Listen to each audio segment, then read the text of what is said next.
Te damos muchísimas gracias porque tú eres bueno en gran manera.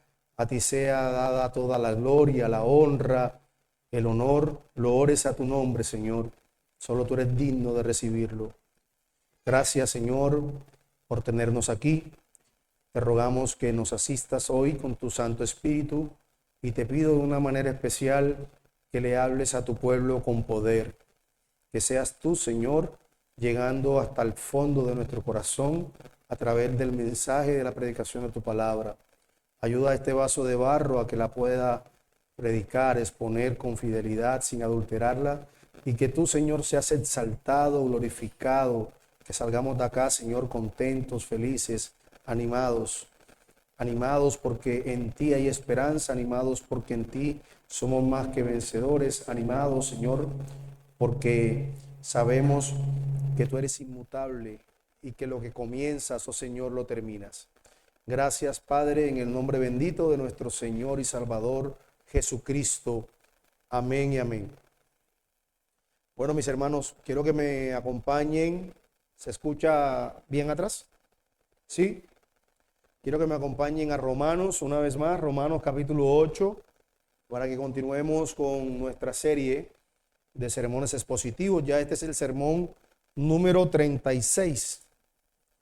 Romanos capítulo 8, versículos del 28 al 30. Sermón que he titulado Conforme a su propósito. Romanos capítulo 8, versículos del 28 al 30. Cuando lo encuentre, por favor, le pido que me acompañe sobre sus pies. Leo para ustedes la santa y bendita palabra de Dios. Dice, y sabemos que a los que aman a Dios, todas las cosas les ayudan a bien. Esto es, a los que conforme a su propósito son llamados. Porque a los que antes conoció, también los predestinó para que fuesen hechos conformes a la imagen de su Hijo, para que Él sea el primogénito entre muchos hermanos. Y a los que predestinó, a estos también llamó. Y a los que llamó, a estos también justificó. Y a los que justificó, a estos también glorificó. Amén. Pueden tomar asiento, hermanos.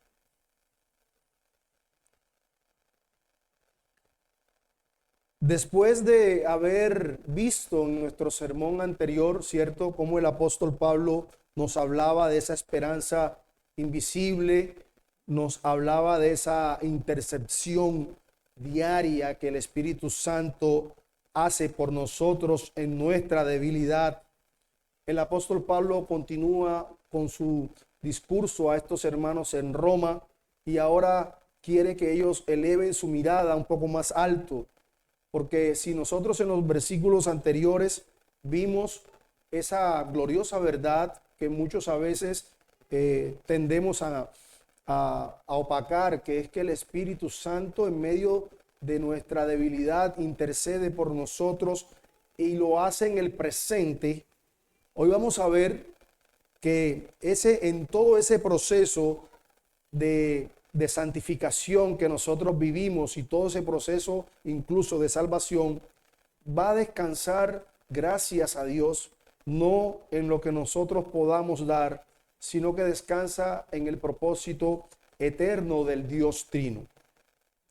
Y a lo largo de estos versículos que hemos visto en el capítulo 8, nosotros hemos visto cómo el apóstol Pablo nos ha enseñado, ¿cierto?, que ya en Cristo no hay ninguna condenación, que somos hijos, que somos coherederos con Cristo. Hemos visto que gemimos con esperanza por nuestra glorificación y también hemos visto, como dije hace un momento, cómo ese Espíritu Santo, el Espíritu Santo de Dios, que son las arras que tenemos como creyentes, es decir, que es la garantía que Dios nos ha dado como creyentes, intercede por nosotros, aún enseñándonos en las cosas simples, como por ejemplo el enseñarnos a orar conforme a la voluntad de Dios, porque nosotros muchas veces oramos, pero no conforme a la voluntad de Dios. Queremos orar muchas veces conforme a nuestra voluntad, no conforme a la voluntad de Dios. Sin embargo, a pesar de que hemos visto todas estas cosas, cualquiera puede preguntarse, ajá, ¿y qué garantía tenemos nosotros que llegaremos hasta el final? ¿Qué garantía tenemos como creyentes? ¿Qué asegura para nosotros que la gloria futura no se podrá perder a lo largo del camino? Y es aquí pues donde el apóstol Pablo nos adentra al fundamento más profundo que tenemos nosotros como cristianos. La seguridad del cristiano radica en ese fundamento que el apóstol Pablo va a darnos. ¿Cuál es el fundamento de la seguridad del creyente? El fundamento, mis hermanos, es el propósito eterno de Dios, o lo que conocemos como el decreto eterno de Dios. Es por eso que, como leímos hace un momento y como lo veremos a continuación, el apóstol Pablo comienza hablando de que él sabe y sabemos que a los que aman a Dios, todas las cosas ayudan a bien. Noten que Pablo comienza hablando con una afirmación, empieza con una certeza. Él no habla quizás como una persona que tenga opciones o que quizás tenga optimismos. No, él habla con certeza. Él no dice, y suponemos que a los que aman a Dios, todas las cosas ayudarán a bien. Él no empieza así. Él empieza con la certeza. Y lo que significa esa certeza, hermanos, es que Pablo tenía una convicción plena. Una convicción plena que estaba fundada en el carácter eterno de Dios. Porque dice, y sabemos que a los que aman a Dios, todas las cosas ayudan a bien. Hermanos, de verdad, es mi oración en la mañana de hoy que nosotros salgamos de acá entendiendo una gran verdad. Entendiendo a que no solo podamos contemplar lo que históricamente se ha llamado como la cadena de oro de la salvación, o el ordo salutis, como se conoce teológicamente hablando, sino que salgamos de acá viendo estos pasajes como más allá de información teológica. Que salgamos atesorando en nuestro corazón que esta cadena ininterrumpida que Dios ha decidido comienza en la eternidad y que Él asegura que culminará en la eternidad futura. Y en ese futuro, hermanos, estamos incluidos nosotros.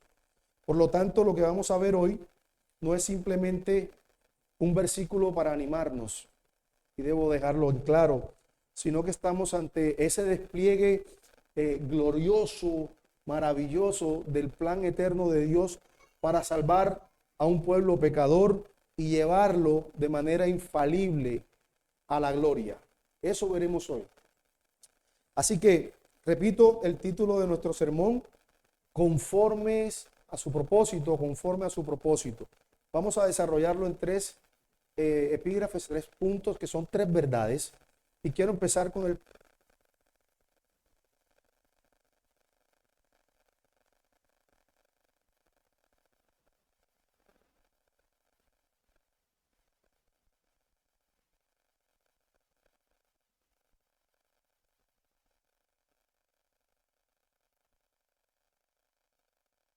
ayudan a bien. Pablo es reiterativo en decirle a estos hermanos en Roma que, que el sostenimiento de su salvación no recae en sus emociones, no recae en las fluctuaciones de nuestro carácter, porque nosotros somos muy volubles, somos muy cambiantes. No, esas verdades eternas radican en el carácter inmutable del Dios eterno. Por eso él comienza, como dije hace un momento, con palabras de certeza, con palabras de afirmación. Pablo dice, y sabemos, empieza con una convicción firme, muy firme. Y esa certeza, repito, descansa en el carácter de Dios. Por supuesto, a los atributos de Dios. Nos referimos a lo que Dios es. Nos referimos a su esencia. Y lo que Pablo sabe es que todas las cosas cooperan, ayudan para bien. No es que algunas cosas obren para bien y otras no. No es que solo las cosas que entendemos en nuestras mentes finitas obren para bien, ni tampoco son aquellas cosas agradables las que obran para bien, sino que Pablo dice claramente que son todas las cosas, es decir, que las pruebas, las enfermedades, las pérdidas, las decepciones, los momentos de dolor, los momentos de incertidumbre, todas las cosas obran para bien, incluidas esas. Todas esas cosas que acabo de mencionar, hermanos, enfermedades, dolor, sufrimiento, aflicción, todo eso también obra para bien. Por lo que debemos hacer una aclaración sobre el texto, porque noten que Pablo no dice que todas las cosas sean buenas en sí mismas, ¿cierto? ¿Qué de bueno tiene una enfermedad? ¿Qué de bueno tiene el dolor en sí mismo? Tendríamos que ser masoquistas, ¿cierto? Para desear sufrir o para desear el dolor. En sí misma, las cosas, no todas las cosas son buenas, sino que Dios las usa y las hace colaborar para un bien mayor. Significa entonces que incluso lo que duele, lo que no es agradable, está incorporado dentro de un plan redentor de Dios y de esa forma obra y coopera para nuestro bien. Sin embargo, hermanos, esta promesa, esta gran verdad, no es universal. ¿Cómo así? No es universal porque este pasaje no enseña que todas las cosas ayudan a bien a todo el mundo.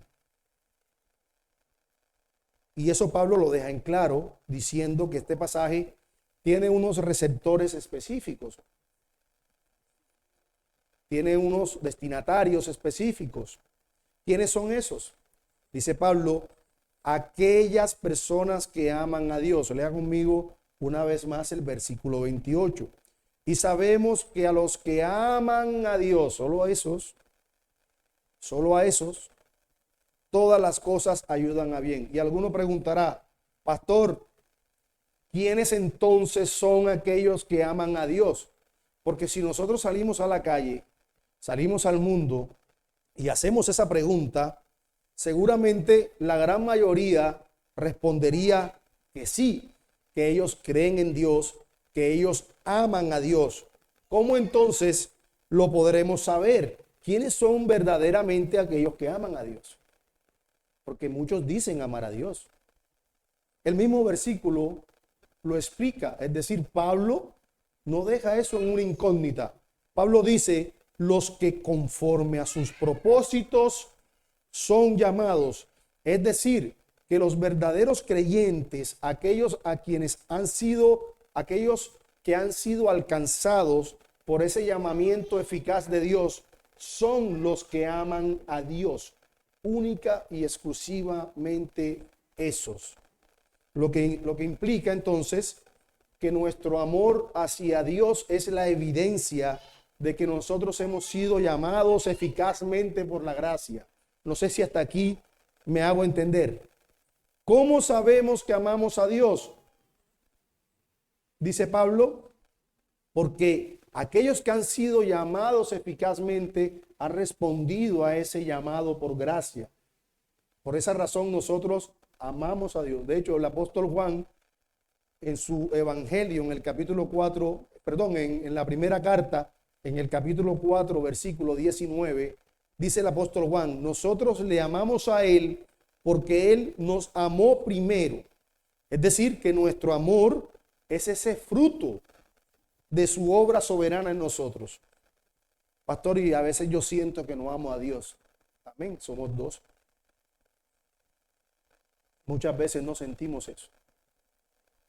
Y les voy a dar una noticia maravillosa, hermanos, porque el amor al que se refiere la Escritura no se centra en las emociones y menos en las nuestras,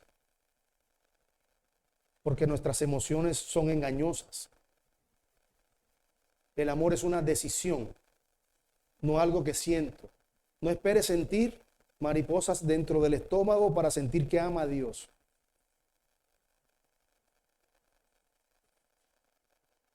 Es la convicción y la decisión de seguir en un camino al cual Él nos llamó y Él mismo nos sostiene.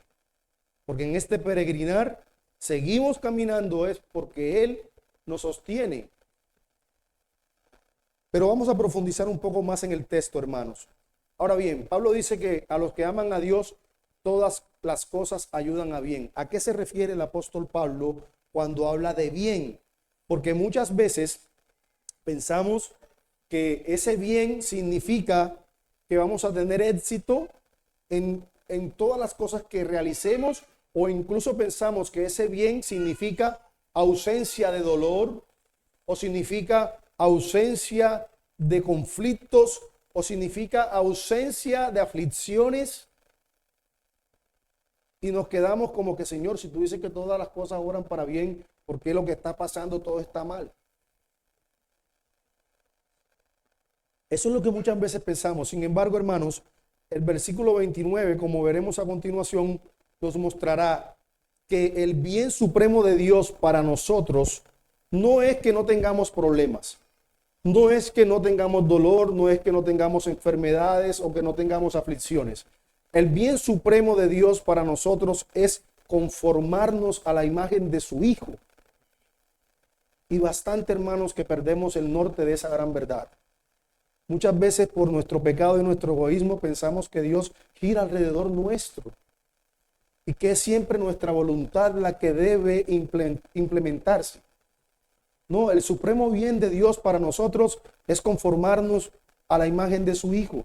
Y en ese proceso de santificación siempre va a haber dolor, siempre va a haber aflicción. Entendamos eso, hermanos, hoy. Porque hay que decir las cosas como bíblicamente son. Dios no está comprometido, hermanos, con nuestra comodidad. Porque nosotros nos levantamos exigiendo a Dios que tenemos que tener un día más, exigiendo a Dios que tenemos que tener comida, exigiendo a Dios que tenemos que tener trabajo. Dios no está comprometido con nuestra comodidad. Todas esas cosas en verdad que Dios nos da son pura gracia. Pero lo que Dios sí está comprometido, mis hermanos, es con nuestra santificación y con nuestra gloria final. Como lo dice claramente el apóstol Pablo en 2 Corintios, capítulo 4, versículo 17. Dice Pablo, porque esta leve tribulación momentánea produce en nosotros un cada vez más excelente eterno de peso de gloria. Es decir, que la tribulación no es un obstáculo en nuestra vida, es un instrumento, no es una señal del abandono de Dios, como muchas veces pensamos. Más bien que es la herramienta que Dios está usando para que nosotros podamos ser transformados y conformados ¿a quién? ¿A quién? A la imagen de su Hijo. Nuestra Confesión de Fe de Londres de 1689, en el capítulo 5 que habla sobre la providencia de Dios, hemos estudiado mucho de ese capítulo acá en nuestra iglesia, declara que Dios gobierna todas las cosas de tal manera que nada sucede fuera de su consejo y sabio decreto eterno y santo. Significa entonces, hermanos, que la vida del creyente, tu vida, la mía, no está sometida al azar o a la casualidad o a la suerte. Todo lo que ocurre pasa primero por la mano soberana de un Dios trino, un Dios que ya decretó todo lo que había de pasar, pero también que ese Dios trino, eterno, soberano, es nuestro Padre. Es un Padre sabio, es un Padre amoroso. Como decía Juan Calvino, nada nos sucede sino por la voluntad de Dios, y esa voluntad siempre, no a veces, siempre es justa y buena. Siempre es justa y buena. Y esa es la convicción, hermanos, que nosotros debemos tener como seguidores de Cristo. De que todo lo que obre, aunque no sea agradable, es justo y bueno. Porque Dios obra conforme a su voluntad, obra conforme a su esencia, a su carácter. Así que debemos abrazar esta verdad, porque esa convicción cambia completamente la forma como nosotros incluso interpretamos el sufrimiento. ¿Por qué? Porque cuando atravesamos la prueba y no entendemos lo que Dios está haciendo, debemos recordar que aún nuestra falta de comprensión no significa que exista una ausencia de propósito por parte de Dios. No sé si me hago entender. Nuestra falta de comprensión no significa que exista una ausencia de propósito delante de Dios. El texto nos llama, hermanos, no a entender todo, sino a confiar, a confiar. Y ese pasaje nos llama a interpretar la vida desde el carácter de Dios, no jamás desde las circunstancias que afrontemos. Y qué difícil es eso. Qué difícil, hermanos, porque siempre vivimos centrados en nosotros mismos, es una realidad. Quien diga lo contrario está fingiendo una falsa humildad. Todo el tiempo pensamos eso. Pero Dios nos llama, repito, no a entenderlo todo, sino a confiar, a confiar. Por eso hazte esta pregunta: ¿cómo estás reaccionando frente a las pruebas? ¿Cuál es tu actitud frente a lo que Dios te está haciendo vivir hoy? ¿Cómo reaccionas en lo privado y en lo público cuando las cosas no salen como tú esperas? Es lo primero que debemos preguntarnos, porque nuestro Padre Celestial es quien tiene el control y es quien nos ha puesto en esa situación. ¿Será que si estamos descansando en nuestro Padre Celestial y sabemos que Él está obrando en medio de esto que estoy viviendo, debo reaccionar con ira, debo reaccionar con queja?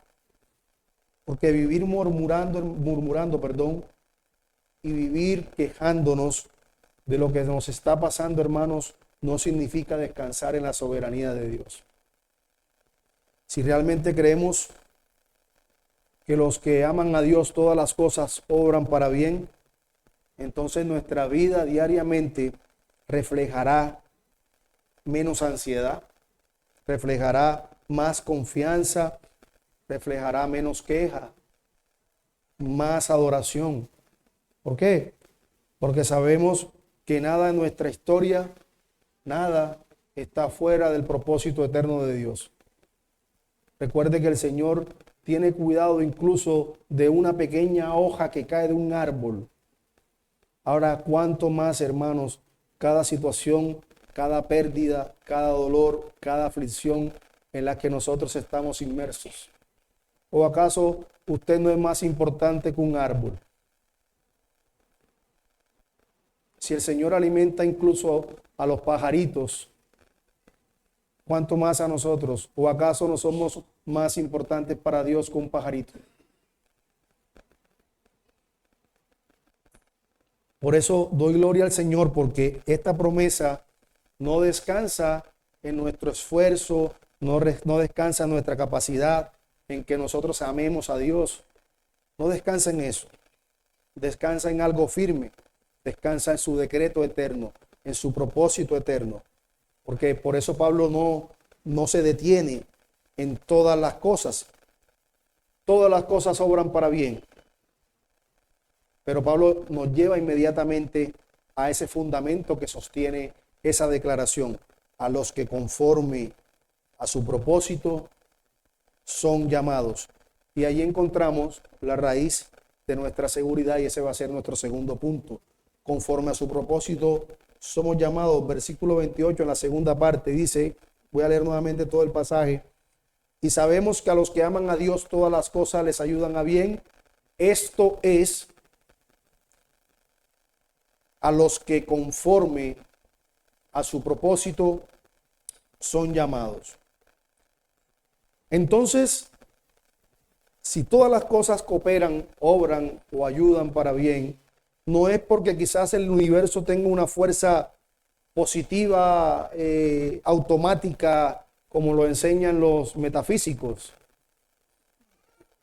que tuercen este pasaje para decir es que las fuerzas del universo se coordinaron para que todo te saliera bien. No.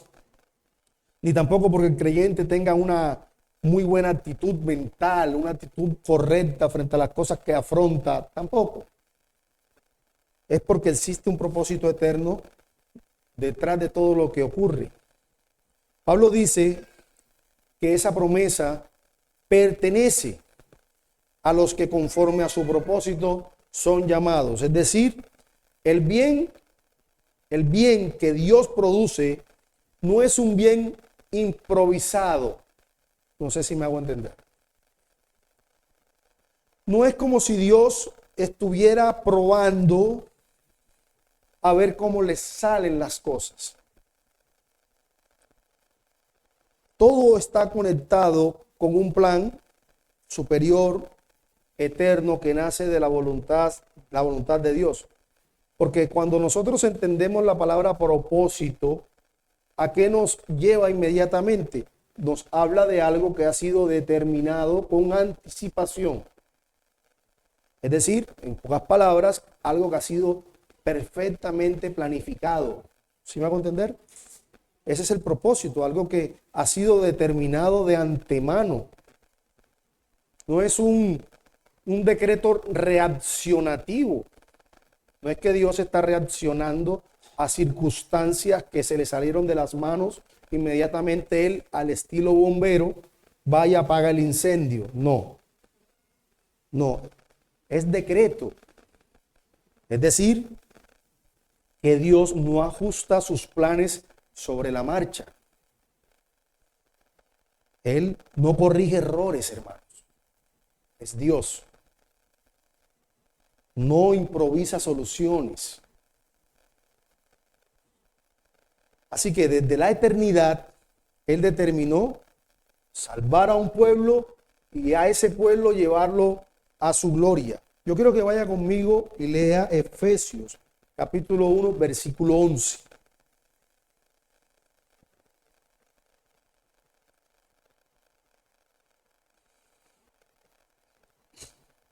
Dice Pablo en Efesios, capítulo 1, versículo 11. Hablando de Cristo, dice Pablo, en Él, en Cristo, asimismo tuvimos herencia, habiendo sido predestinados conforme al propósito del que hace todas las cosas según el designio de su voluntad. Y noten, yo quiero que noten la amplitud de la expresión de Pablo. Dice, todas las cosas, es decir, absolutamente nada escapa de su designio.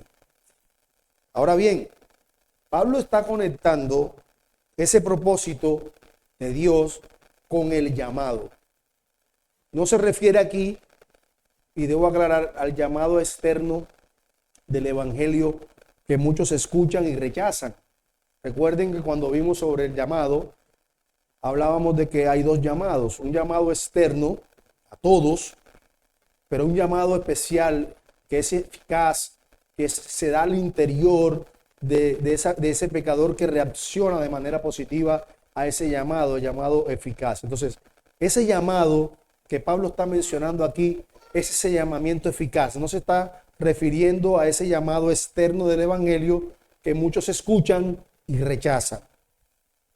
Aquel por el cual Dios trae vida espiritual al corazón muerto. Es a ese llamado al que Pablo se está refiriendo. Y ese llamado, hermanos, es el llamado que despierta fe, que produce arrepentimiento. Recuerde que ese paquete de arrepentimiento y fe es lo que nosotros conocemos como conversión. Cuando hablamos de conversión, una persona se convirtió al Señor, hablamos de ese paquete, arrepentimiento y fe, y eso lo produce precisamente el Espíritu Santo de Dios en nosotros al responder eficazmente a ese llamado que transforma la voluntad. Así que no es simplemente una invitación Es una obra poderosa del Espíritu Santo en el corazón del pecador. Como dice el apóstol Pablo en 2 Timoteo capítulo 1 versículo 9, cuando él dice: quien nos salvó y llamó con llamamiento santo. Ese llamamiento santo es ese mismo llamamiento eficaz. Dice Pablo: no conforme a nuestras obras, sino según el propósito suyo. Nuevamente esa palabra propósito, mencionando o haciendo alusión al decreto eterno de Dios que opera de manera inequívoca en el corazón del creyente. Dice Pablo: según el propósito suyo y la gracia que nos fue dada en Cristo Jesús antes de los tiempos de los siglos. Entonces, hermanos, nuestra salvación no comenzó cuando respondimos. Debo ser de pronto claro allí.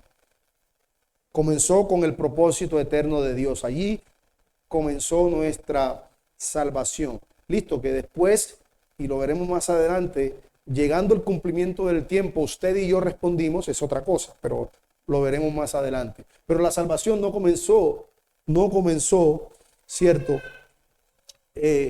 Con nuestra respuesta, sino que comenzó en el propósito eterno de Dios.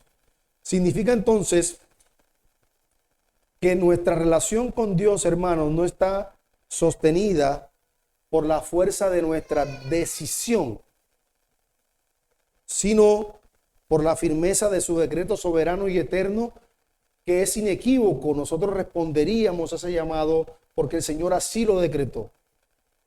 La Confesión de Fe de Londres, nuevamente, en el capítulo 3, afirma que Dios ha decretado desde la eternidad todo lo que sucede de manera sabia y santa, sin ser, por supuesto, autor de pecado, ni violentar la voluntad de sus criaturas. Eso implica que nuestra salvación no es frágil, sino es la estabilidad y la certeza de Dios cumpliendo ese decreto. Nuestra salvación no depende de la estabilidad de nuestras emociones. ¿Sí me hago entender? O como dice Calvino, que nuestra salvación fluye de la fuente gratuita del propósito de Dios y no de nuestra dignidad. Y eso es algo que de alguna forma humilla al hombre. Humilla al hombre porque exalta la gracia. Si estamos en Cristo, no es porque fuimos más sabios, y eso humilla al hombre. Si estamos en Cristo, no fue porque hicimos algo, y eso humilla al hombre. Exalta la gracia. Si fuimos salvos, no porque fuimos sensiblemente más espirituales que los otros, sino porque la gracia soberana de Dios nos llamó de manera eficaz, y eso humilla al hombre. Entonces, fuimos salvos porque Dios en su misericordia nos llamó conforme a su propósito. Y cuando entendemos esto, entenderemos entonces las pruebas, los fracasos y todo lo que vivimos. Entenderemos confiando que no estamos solos, que no estamos sin dirección. Somos parte de un propósito. Un propósito. Y ese propósito es eterno. Es eterno. Nuestra historia personal, y usted puede recordar toda su vida, cada momento que ha vivido, momentos buenos, momentos malos, momentos alegres, momentos tristes, todo ese recuento de su historia, usted puede recordarla hoy y anclarla a una gran verdad, que todo eso que vivió no fue al azar, no fue sin dirección, sino que estuvo integrado en un plan redentor de un Dios eterno. ¿Qué produce eso, hermanos? Produce seguridad. ¿Por qué? Porque lo que Dios comenzó no lo abandonará. No lo abandonará. Entonces la pregunta no es si somos lo suficientemente fuertes o si confiamos en que podremos o no podremos. La pregunta más bien es si confiamos o no confiamos en el propósito de aquel que nos llamó. En aquel que nos llamó. Y si aquel que nos llamó conforme a su propósito es inmutable, por eso hablábamos de que descansa en el carácter de Dios, recordemos sus atributos. Si descansamos en ese Dios, cuyo carácter es santo, justo y bueno y es inmutable, no cambia, entonces podemos descansar en que Él nos llevará hasta el final a la gloria. Ahora bien, hasta aquí entendemos que Dios, a todos los que lo aman, todos aquellos que han sido llamados conforme a su propósito, obran para bien. Pero la pregunta es, ¿cómo entonces se va a desarrollar ese propósito en la historia de nuestra salvación? Y Pablo responde llevándonos atrás, llevándonos a la eternidad, y aún también nos lleva más adelante. Pablo va a empezarnos a explicar dónde comenzó todo y va a decir, miren, desde la eternidad Dios va a hacer esto, y en la eternidad futura hará lo siguiente. Y eso nos lleva a considerar nuestro tercer encabezado, que es donde encontramos aquella cadena de oro, aquella cadena completa de la obra salvadora de Dios. Veamos los versículos 29 y 30, la cadena de oro de la salvación o el ordo salutis. Dice Pablo, pero el Espíritu mismo, dice Pablo, versículos 29 y 30.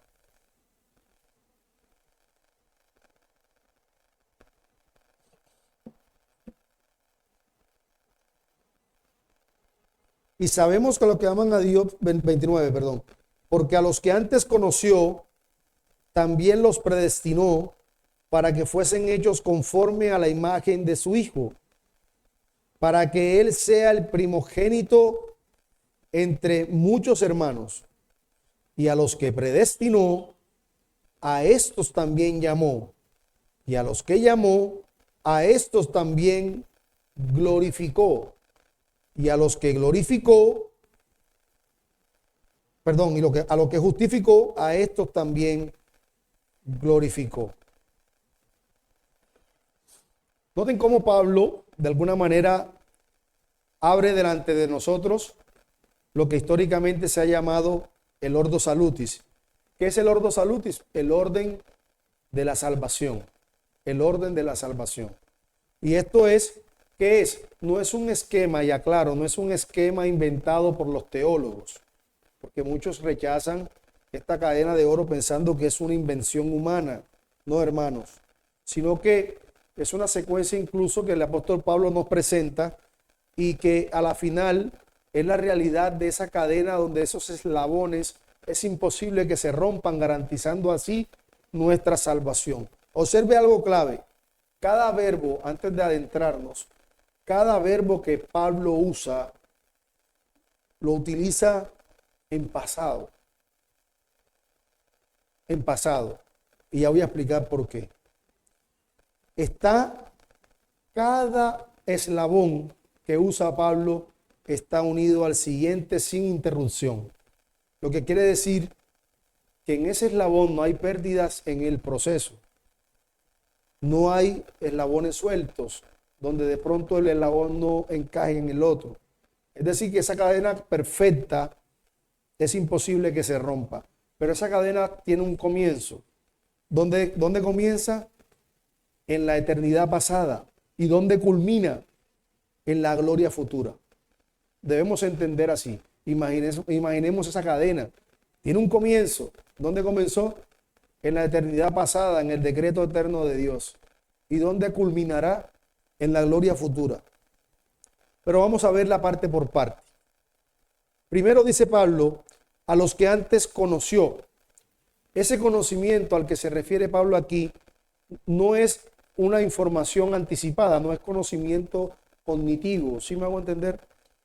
No es como si Dios mirara al futuro, como enseñan varios, para ver quién creerá, como si Dios pasara al umbral y vio una cortina del futuro, abrió la cortina y miró y dijo, bueno, el hermano Andrés en el futuro va a creer entonces a ese escojo para que él sea elegido. No, no es así. Comienza en la eternidad pasada porque Dios nos muestra que ese conocimiento implica una relación amorosa y una elección soberana sobre esa persona. Por ejemplo, en Amós, capítulo 3, versículo 2, nosotros encontramos que el profeta Amós escribe de parte de Dios diciendo al pueblo de Israel: a vosotros solamente he conocido de todas las familias de la tierra. Noten el pasaje. Amós, el profeta, escribe de parte de Dios y le dice: a vosotros solamente he conocido de todas las familias de la tierra, hablando del pueblo de Israel. Evidentemente, hermanos, ¿será que Dios no conocía a las otras naciones? ¿Será que Dios no conocía a los filisteos? ¿Será que Dios no conocía a todos los que en esos momentos, en esas naciones estaban? Por supuesto, Dios evidentemente conoce todas las naciones en un sentido general, pero aquí el conocimiento que se refería el profeta Amós es un conocimiento relacional, es un conocimiento electivo, es un conocimiento relacional, es amor previo, soberano, particular. Ese es el conocimiento al que se refiere. Por eso a los que antes conoció, es decir, a los que antes amó, los amó. Dice Pablo y añade: a esos que amó, a esos que conoció, a esos que amó, también los predestinó. ¿Qué significa predestinar? Significa determinar de antemano un destino. Eso significa predestinar. Previo, destino. Predestinar de antemano un destino. ¿Y cuál es ese destino? Dice Pablo: ser hechos conforme a la imagen de su Hijo. Entonces hasta aquí, noten, a esos que Dios amó, la eternidad, a esos predestinó, a esos decidió dar un destino previo.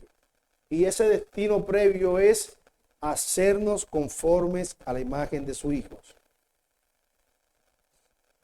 Y debemos aprender esto para que en nuestro peregrinar en la tierra, hermanos, el resto de nuestro peregrinar en la tierra, entendamos que el propósito de Dios no es simplemente llevarnos al cielo. El propósito de Dios para nosotros no es simplemente salvarnos del infierno. No es simplemente eso. El propósito eterno de Dios es conformarnos a Cristo. A Cristo. Si es verdad que al salvarnos Él, pues nos librará del infierno y también nos llevará al cielo. Pero la salvación incluye algo más alto, algo más sublime, algo más excelso, y es conformarnos a la imagen perfecta de su Hijo. Entonces, hermanos, recuerde, Dios no solo te salva del castigo, no solo eso, sino que nos transforma a la imagen de su Hijo. ¿Y eso cómo lo hace? Lo hace mediante un proceso progresivo de santificación. Y en ese proceso de santificación, como lo hemos dicho muchas veces, están incluidas todas las cosas que afrontamos diariamente. No todas las que entendamos, recuerden, no todas las que son agradables, todas las cosas, incluso las que no nos gustan, en ese proceso de santificación. El bien supremo para el hombre, explicado ahora con claridad: hacernos conforme a la imagen de su Hijo. El proceso de santificación tiene esa meta. Pastor, ¿y cómo sé yo que estoy en ese proceso de santificación? Hermano, porque estás perseverando y estás aquí. Evidencia de que alguien apostata, evidencia de que alguien se aleja. A veces muchos se alejan. No significa necesariamente que apostaten. simplemente tienen baches en su vida cristiana donde pierden el norte por un tiempo, pero si en verdad son llamados, escogidos por Dios, van a regresar y se van a arrepentir y seguramente les dolerá mucho, porque Dios a quien ama disciplina, pero volverán. Y en ese proceso de santificación, hermanos, ninguno estamos exentos de eso. Somos a veces muy rápidos en juzgar cuando ciertos hermanos se van de iglesias y duran un tiempo alejados y a veces con dureza, con poca misericordia, nos sentamos en el banquillo del juez como si lo fuésemos y le damos duro al hermano con todo lo que tenemos, en vez de verlo con ojos de misericordia como el Señor nos ve a nosotros cuando nosotros nos descarriamos. No sabemos si en el proceso de santificación que ese hermano está viviendo, sin lugar a duda que no escapa de la soberanía de Dios y está viviendo ese proceso. Así que ese proceso progresivo es con una meta clara, conformarnos a la imagen de su Hijo. Pero Pablo después dice, a esos que amó, ¿cierto? A esos que amó, que esos que predestinó, a esos también llamó. Y aquí aparece el llamado eficaz del que hemos hablado antes. Es el momento en el que dentro del tiempo, noten, es ese momento, el día, la hora exactos en que en ese momento, en el momento preciso, en el momento en donde el decreto irrumpe en nuestra historia personal, en ese momento usted responde positivamente al llamado. En palabras simples, es cuando el evangelio es predicado externamente, pero el Espíritu obra internamente dando vida al corazón muerto. Por eso ese día habían dos escuchando el mismo mensaje, la misma predicación. Uno salió contrito y humillado y el otro se fue para su casa como si nada en el mundo hubiese pasado. ¿Qué pasó? ¿Cuál fue la respuesta? Porque uno sí creyó y el otro no creyó. Porque ese llamado eficaz, esa obra poderosa del Espíritu Santo, obró en uno y en el otro no. No porque el Espíritu no tuviera la capacidad, ni la fortaleza, ni el poder de obrar en el otro. Simplemente porque en el decreto eterno de Dios así estaba. Obrar en ese corazón muerto. Como dice el apóstol Juan en su evangelio, en el capítulo 6, versículo 37, dice el Señor, todo lo que el Padre me da, vendrá a mí. No es posible, no existe ni una sola posibilidad de que eso que el Padre le dio a Jesús no vaya a Él. Todo lo que el Padre me da, vendrá a mí, y el que a mí viene no lo echo fuera. Así que no existe ni la más remota posibilidad de que aquel a quien el Padre le dio a Cristo no vaya. Porque el llamado de Dios produce lo que Él ordena. Luego Pablo dice, a los que llamó, a estos también justificó. Aquí encontramos la doctrina de la justificación, de la que tanto hemos hablado desde este púlpito. ¿Qué es la justificación? Hemos dicho, es un acto forense, es un acto legal en el cual Dios declara justo al pecador sobre la base perfecta de la obra de Cristo. Yo aclaro siempre esto, lo declara justo, no lo declara inocente. ¿Por qué? Porque el pecador es inocente, el pecador es culpable. Dios declara justo al pecador no lo declara inocente y tampoco Dios está otorgando un indulto. Los que son abogados, mi hermano Miguel, que es abogado, sabe más de ese tema. Dios no nos otorgó un indulto. Dios nos justificó, es decir, que alguien efectiva y plenamente pagó el castigo por esa falta, por ese pecado. Y Cristo pagó efectivamente por nuestros pecados. Por lo tanto, Dios no nos dio un indulto, Dios nos justificó a través de la obra perfecta de Cristo. Y esa santificación, esa justificación, a diferencia de la santificación, que es un proceso gradual, ¿cierto? La justificación es una declaración que es definitiva, es una declaración legal una vez y para siempre. Romanos capítulo 5, versículo 1, que ya vimos, que dice el apóstol Pablo: justificados pues por la fe tenemos paz para con Dios por medio de nuestro Señor Jesucristo.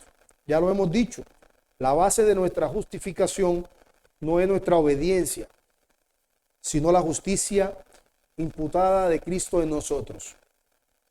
Finalmente, el apóstol Pablo dice algo glorioso. Dice: y a los que justificó, a estos que declaró justos, no inocentes, a estos también glorificó. Y como mencioné hace un rato, todos esos eslabones, Pablo los menciona en pasado. Y note que aquí también lo das. Glorificó en pasado. A los que justificó, a estos también glorificó. Lo que quiere decir que aunque la glorificación sea una experiencia futura, es tan segura, tan segura en el decreto de Dios, que Pablo lo expresa como un hecho ya consumado, como algo ya dado, como algo cumplido. ¿Pero por qué? Porque en la mente eterna de Dios, el destino de los redimidos, hermanos, está asegurado. Por eso debemos tener toda la tranquilidad y confianza en el Señor, de que Él perfeccionará en nosotros lo que comenzó. Y eso es seguridad de salvación, que hemos venido hablando en las escuelas dominicales. Seguridad de salvación. Nuevamente cito nuestra amada Confesión de Fe de Londres, en el capítulo 11 y 13. Explica, ¿qué explica? Que aquellos que Dios llama y aquellos que Dios justifica, los santifica y los preserva hasta la gloria. No hay posibilidad, ninguna posibilidad, de que uno de los eslabones se rompa, porque lo que Dios lo inicia, lo termina y lo completa, hermanos. Yo pregunto, hermanos, ¿esto nos da consuelo? Por supuesto que nos debe dar consuelo. Nos da consuelo porque no depende de nosotros. No depende de nosotros. No depende de nuestra constancia, sino depende de la fidelidad de Dios. Nuestra salvación, hermanos, no comenzó con nuestra decisión. Comenzó con su decreto soberano. Allá comenzó. Y por supuesto no va a terminar tampoco con nuestra debilidad, sino que va a terminar en su gloria por lo que Cristo ya hizo. Si estamos en Cristo, es porque somos parte de su plan eterno. Y su plan eterno jamás puede fracasar. Jamás. Pero si alguien no ha respondido al Evangelio, la invitación es hoy. No te pierdas la oportunidad, es hoy. Yo le digo a un amigo que escucha el mensaje hoy y le pregunto: ¿qué garantías tienes de que volverás a escuchar ese mensaje mañana? ¿Qué garantías tienes de que vivirás un día más? ¿Qué garantías tienes de que hoy no sea la última oportunidad que Dios te está dando para que vengas a Él en arrepentimiento y fe? ¿Qué garantías tienes que verás el día de mañana? Sin embargo, ese mismo Dios que predestina Es el Dios que hoy te llama por medio de la predicación de esta palabra, por medio de la predicación de este sermón, por medio de este mensaje. Y te llama para que vengas a Él. Hoy es el día, no es mañana, no sabemos qué pasará mañana. Hoy es el día de responder en arrepentimiento y fe. Repito, nada garantiza que tendrás otro día, porque recuerden que el Señor nos ha nos ha enseñado a vivir un día a la vez.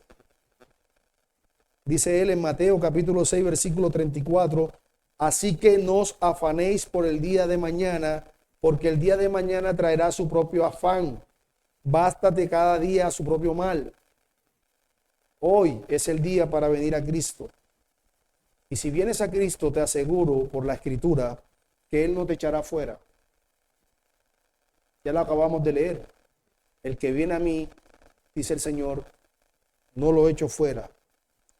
Ahora, para nosotros como iglesia, hermanos, cada día el Señor, a través de esta serie de sermones en Romanos, nos reitera una vez más su infinita misericordia, justicia y bondad. Porque al ver cómo esta cadena de oro es irrompible, es inequívoca, nos muestra que debemos exaltarlo por todo lo que ha hecho en nosotros. Todo esto que vivimos hasta el día de hoy, y mira tu vida en retrospectiva, todo lo que has vivido hasta el día de hoy acá, ha sido dirigido de manera quirúrgica por Dios. Pero todo eso, tú hoy en Cristo lo entiendes que ha sido para tu bien. Porque todas las cosas, a los que aman a Dios, y yo te pregunto, ¿amas a Dios? Si estás aquí, si sigues perseverando, tú amas a Dios. No esperes sentir un sentimiento, repito, valga la redundancia. Es la decisión, porque es que te sostiene aquel que te llamó. Y ese que te llamó, dice el Señor, ya te justificó, ya te glorificó. Y todo eso para que seamos confortados, hechos conforme a la imagen de su Hijo, para que Él sea el primogénito entre muchos hermanos. Si Cristo, hermanos, es el centro del propósito eterno de Dios, pues por supuesto también debe ser el centro de nuestra vida. Es completamente ilógico decir que nosotros fuimos salvos por Cristo y tratar de vivir distraídos o centrados en una cosa distinta que no sea Cristo. Si Él no es el centro de tu vida, entonces estamos llamados de alguna forma a que examinemos nuestro corazón. Nosotros no fuimos llamados a vivir una vida cristiana con tibieza o acomodados. De alguna manera, ese proceso de santificación en nosotros siempre nos lleva a que debemos mostrar a Cristo, a reflejarlo a Él, a reflejar a nuestro Salvador. Así que si estás en Cristo, de alguna manera te invito a que sigas viviendo con gratitud, con humildad, con gratitud y con humildad, hermano. Porque Él es nuestra confianza. Nuestra esperanza está en Él, hermanos. Ojalá que nuestra vida cada día gire más y más alrededor de la de Él, a través y alrededor de la suya. Que el Señor bendiga su palabra y nos ayude, y damos gracias a Él por esta salvación tan grande que ha logrado para nosotros en Cristo Jesús. Vamos a orar, hermanos. Amado Padre, gracias te damos. Gracias porque nos amasteis desde antes de la fundación del mundo. Gracias porque diseñaste un plan perfecto, plan soberano, donde poco a poco, paso a paso, fuiste, oh Señor, consiguiendo de manera eficaz e inequívoca una salvación para nosotros. Gracias porque hasta el día de hoy, Señor, tú nos has sostenido y has prometido sostenernos hasta el final. No hay duda, Señor, de que cumplirás lo que nos has prometido. Perdónanos por todas aquellas veces que hemos sido incrédulos, que hemos sido débiles, que hemos dudado, oh Señor, de tu fidelidad. Ayúdanos a recordar que nuestra salvación descansa en tu propósito eterno y no en nuestra frágil y voluble emoción y decisión. Gracias, Padre, en el nombre de Jesús. Gracias por hablar a tu pueblo con poder. En el nombre de Jesús y para su gloria. Amén y amén.